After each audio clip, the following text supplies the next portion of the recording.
Iran और Israel के बीच बढ़ते तनाव के बीच दोनों देशों ने एक दूसरे को अब के सबसे बड़े हमलों की चेतावनी दी है।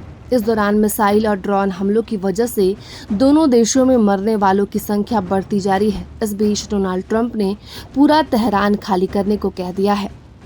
बता दें कि ईरान इजराइल जंग अब खतरनाक मोड़ पर पहुंचता नजर आ रहा है। अमेरिकी राष्ट्रपति डोनाल्ड ट्रंप ने चेतावनी दी है कि सभी लोग तुरंत तेहरान खाली कर दे। इजराइल पहले ही नागरिक ठिकानों पर हमले की धमकी दे चुका है, जिसने ईरान को टेंशन में डाल दिया है। ट्रंप ने यह भी कहा कि ईरान को पहले ही परमाणु समझौते पर हस्ताक्षर करने की जरूरत है। डोनाल्ड ट्रंप ने सोशल मीडिया के जरिए ईरान को चेतावनी दी है।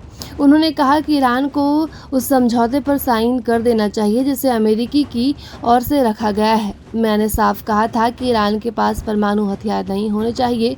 ट्रंप ने लोगों से तुरंत तेहरान खाली करने की अपील कर दी है। इजराइल के प्रधानमंत्री बेंजामिन ने कहा कि ईरान पर इजरायली हमलों से उसका परमाणु कार्यक्रम काफी समय के लिए पीछे चला गया है। उन्होंने स्पष्ट किया कि इजराइल का मकसद ईरानी सरकार को निगरानी नहीं है, लेकिन अगर हमलों के चलते ऐसा होता है तो उन्हें आश्चर्य नहीं होगा, क्योंकि वहीं की सरकार पहले से ही कमजोर है। नेतन्याहू ने कहा कि वह अमेरिकी राष्ट्रपति डोनाल्ड ट्रंप के साथ लगातार संपर्क में है।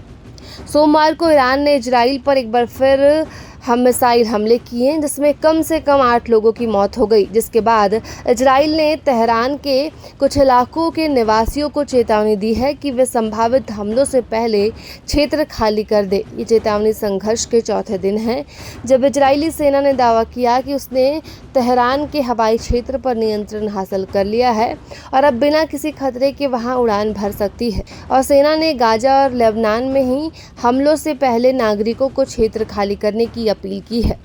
वहीं इजराइल के प्रधानमंत्री बेंजामिन नेतन्याहू ने दावा किया कि इजराइल का तेहरान के आसमान पर नियंत्रण है। यही नहीं, उनका देश ईरानी परमाणु और बैलिस्टिक मिसाइल खतरों को नष्ट करने के अपने लक्ष्यों को प्राप्त करने की राह पर है।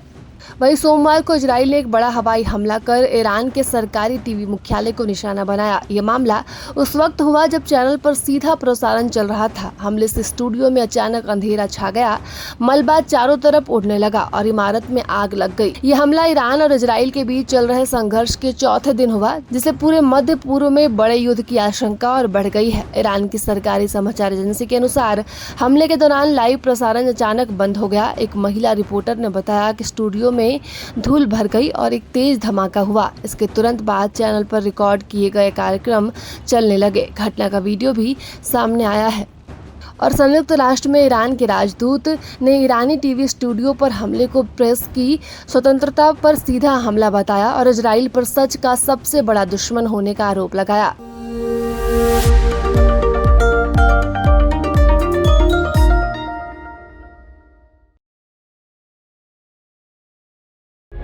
प्रभातखबर.com, विश्वास वही, रफ्तार नहीं।